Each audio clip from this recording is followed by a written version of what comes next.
Well done. Thank you. Congratulations. From what I've been hearing and a lot of what you're saying sounds really good, and it would be nice to see that implemented based on the facts presented. So from a more practical standpoint, what would that look like? You brought up the idea of proportionality with your example of an iPhone, and give an example there. But for some other, throw out like some other examples, perhaps driving a car through a building drunkenly, or any other like public disturbance, whatever. How would you change punishments to more fit the crimes that they were based around? What would that look like? Yeah, so the purpose would change. The purpose wouldn't be to punish, right, of our prison. It wouldn't be to, make people suffer for the crimes. It would be to change them, essentially to teach them to be better. And once they've learned that, they can go. So I think in terms of in court, that would look like spending a lot more time on sentencing than just determining if you're guilty or innocent. Most of the trial right now is, spent on, is this person guilty of the crime? In a restorative justice model, that would look like spending more time on saying, what does this person deserve? What's fair here? What's right here? What's going to help this person rejoin society? So that's the first thing. Second, it would be redesigning our prisons to prepare people for not being in prison. So right now, American prisons are designed for maximum efficiency, moving inmates from one place to another, giving guards a good vantage point, and that's great for those purposes, but it's not great for making sane people that are going to come out and be productive members of society. So I would say we would redesign prisons structurally so they look more like Norwegian prisons. So for an example, prisons in Norway look more like college campuses where you have prisoner barracks in one place, eating areas in another, and where they work, where they prepare for life after prison in another place. And what that does is, in real life, you have a commute, right? So prisoners, when they wake up in the morning, they commute. And that it's all done with the purpose of, you're not going to be a prisoner someday. 90% of you are leaving at some point. So let's make sure 70% of you don't come right back. Is that? Mm-hmm. Perhaps to build on that then, would you also look to, find a way to remove the Sorry, what was that? Would you find a way to remove the stigma of being a criminal for things like job applications in the future? Right. Yeah. So there's something called the Ban the Box initiative, which is basically you don't have that option of asking people on the very first time that you see them, are you convicted of a crime? It would come later down the road. That would come changing our views of prisoners. And I think with one comes the other. When you reform the justice system, people take a better view of prisoners because there's going to be less recidivism, because you're going to be more concerned with doing good to others. Yeah, that's pretty much it. Other judges, Dr. Akaki, Mr. Higa. Well, as you were talking, I was kind of thinking about the situation on Maui, how you have all this serious overcrowding, right, and that makes the situation worse. Right. So, in some instances, they practice early releases. Do you think that's a good practice? Yeah, so there have been studies that show that crime is essentially a young man's game, right? So if you're in the ages of 25 to 18, you're more likely to be committing crimes. So early releases would help with people that have been sentenced to very long prison sentences who aren't likely to reoffend once they get out. I think that's a good idea. I think the more time you spend in prison, the more time you spend learning how to be a criminal right now. The way prisons are set up is when you go in, you don't learn how to be, you don't get your college education in prison, you get your criminal education, right? You learn how to stab people and do drugs, right? So I think early releases are a good idea. I think overcrowding is a result of this kind of these punitive measures we take where prison is basically the one punishment we have. I would say maybe open up the amount of punishments we have from just fines and just prison to more community service, right? Restorative justice is community-based. It's about us, right? It's about everyone working together and kind of making better people out of ourselves. So yeah, I do think early release is good in most cases, but it needs to be accompanied with prison redesign, because just releasing people from prisons as it is right now, they're not learning how to be good. You're just releasing them onto the streets and they're going to commit more crimes. So I'm all for prison early release, but it needs to be accompanied with prison redesign. Mm-hmm. Okay, I'm going to ask you a different question. A lot of the incarceration have been driven by political rhetoric, like Exactly. three strikes. So you would say that the three strikes rhetoric is, what's the word? It's inflammatory and it's designed to get votes, and it should be. You're saying that it should be repudiated. Yeah, I think the reason politicians talk about three strikes laws, talk about mandatory minimums, is because we're so receptive to it as a people. I think we're afraid of, criminals, and that's not without reason, but it's also, I don't think it's as warranted as we think it is, and I don't think it's as prescient a danger as we think it is.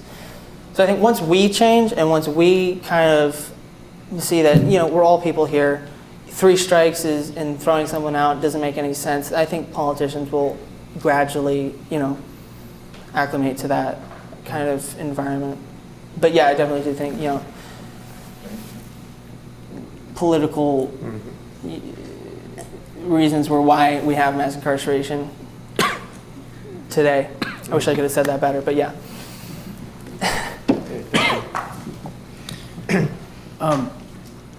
Early in your presentation, you were talking, I think, about this idea between pursuing justice and pursuing law and order, right? Mm-hmm. You're talking about this idea, correct me if I'm wrong, law and order is kind of a means and justice is an end. And we should be pursuing justice. Yeah. That's what the whole system should Yeah. be about. So what does that look like from the standpoint of, does legislation need to change? I mean, you're talking about if justice is righteousness, what does that look like? If justice, yeah, so it means justice being more about you get what you deserve. It's less about the scales, right? And it's more about, did you do a good thing? You know what I mean? Or did you do a bad thing? And so how can we help you do more good things, do less bad things? You know what I mean? So, like I said, right now most of the trial is spent, determining if you're guilty or innocent. It's deciding, are we going to punish you, right? But I think if you're trying to provide a justice system that looks like righteousness, you're going to say, how can we best lead you to goodness? So, I don't know if that. No, sorry. I think you answered my question. Yeah. Is there a place though then, in your opinion, is there a place for things like punishment or deterrence in the criminal justice system, or should those things not be purposes that we try to pursue?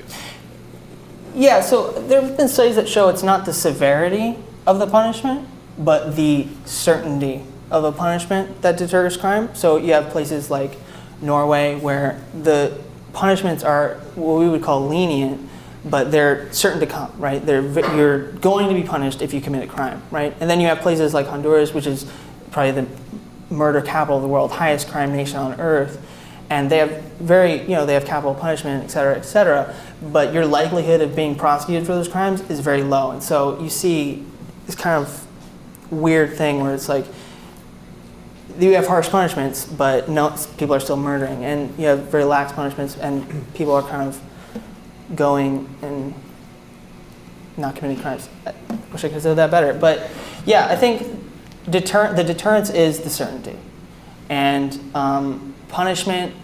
I don't know. I think punishment isn't our job. I think it should be left up to God ultimately. I think our job is to do good to others. Our job is not to be God. Our job is to be, kind and I wouldn't say accepting, but understanding. Last follow-up. You're good.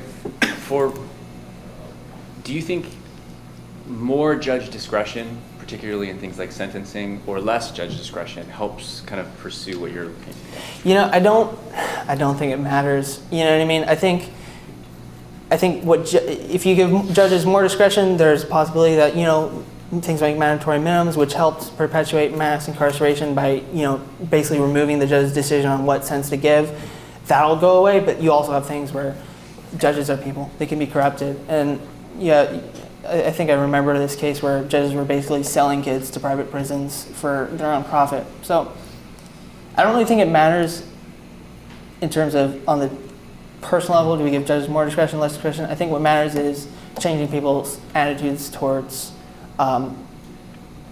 criminals and changing our goals, right? What's the judge's goal? And what's the goal of the law, right? So, That did, and you did a great job. oh, thank you. Van, a couple of questions. First one, somebody was very tricky Ooh. and texted me 3 questions Oh, boy. as if they were all one question. So I broke them up. I'm sorry, whoever that was. Tricky person. First of their questions, I think, was Genesis 9 and Romans 13. It seems that both in the New Testament and the Old Testament, there's a very clear biblical precedent for the state having the authority, and in Genesis 9, a God-given authority, perhaps, to take life. What about those cases where it seems like, how do you feel about capital punishment? How does it work in a redemptive system? Yeah, I don't know. I think, Christ tells us to turn the other cheek. Capital punishment, I don't think really feeds into that. The state does have a God-given authority to provide justice, but I don't think capital punishment works practically. 2 to 5% of prisoners on death row are innocent. So practically, you're going to be killing innocent people. Theoretically, I don't know, more philosophically, I would say I'm opposed to capital punishment for the same reason I'm opposed to abortion, right? You're killing a life. You're taking a life. We don't, not do abortions because the babies are innocent, right? Everyone is born sinful. I think we don't do abortions because it's wrong to kill people. And that's what capital punishment is. It's killing people. So I'm opposed to capital punishment. I do agree that the state is given authority by God, but I don't think taking a life is part of that. Excellent. Another question, sort of a couple people have asked some very similar questions. I'm going to conflate them together. What about big cases or hard cases? By which I mean either the degree of crime makes it very complicated, child molestation, serial murder, etc., or big cases that are difficult because of the quality of the perpetrator, like maybe people that are severely mentally ill or handicapped. How do you think a restorative justice model leads to these big cases? Yeah, so a restorative justice model is, the purpose is to help fix people. And if someone's mentally ill, like a pedophile, I think pedophiles are mentally ill. They're kind of, it's compulsory for them. They don't really have a choice in it, I would say. So for them, I would say mental institutions. And it's also, the purpose of it is you don't get out until you're well, right? So if someone has shown themselves to not be rehabilitated, their sentence can be extended. And if someone has shown themselves to be rehabilitated, their sentence can be shortened. So yeah, in terms of big cases about mental illness, I would refer them to mental health institutions. Right now, the Bureau of Prisons is the largest mental health care provider in the U.S. Most people who are mentally ill receive their treatment from prisons. So I would say you would switch that to actual institutions that are geared towards that purpose and not prisons, which right now are geared towards punishment. How would you respond to the question that was maybe brought up earlier, that very harsh sentences, like capital punishment or life sentences or something, many people have texted and said that those things act as a deterrent towards crime. Yeah. If we take those things away, what will then be a deterrent?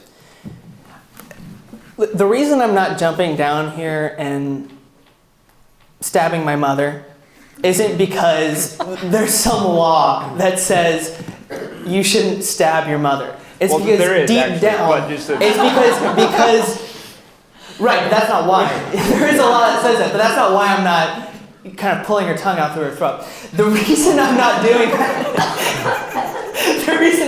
that is because God has ingrained in me this morality which says it's not right to do that. I think people know deep down murder is wrong. And the reason they murder is not because there's some law that says to not murder. It's because we know it's wrong. And like I said, it's not the severity of punishment that reduces crime, it's the certainty of punishment. So yeah, I don't know if that answers the question. Are there effective, you mentioned scared straight, and several people have Yes. texted something very similar. If scared straight fails, are there actual preventative methods? Oh yeah. Like what? I think it starts in schools. I think it starts with removing prisoners from our removing policemen from our public schools. I think you want to end the school to prison pipeline. You want to kind of teach kids morality, teach them what's right and what's wrong. I don't think we get a good education from our schools. It's innate, but I think people still need to have that instilled in them. I think people need to be taught to care about others. We know we should, but sometimes we don't. Yeah, there are experts who are good at this. I'm 18. I don't really know exactly what we should do, but I think it would start with not using scare tactics and kind of treating people like people and coming down to their level and saying, what can we do to help you? Excellent. You've mentioned that. Are there ways to reform hearts? And what would be some practical methods after they've done the thing, after they've done the crime, to reform them? What would be some practical ways to reform them that we could sentence them with that would, the word you haven't used, but the word that maybe I would give you is like habituate. What are some ways that we can reform them or habituate them differently than the current system does? Yeah,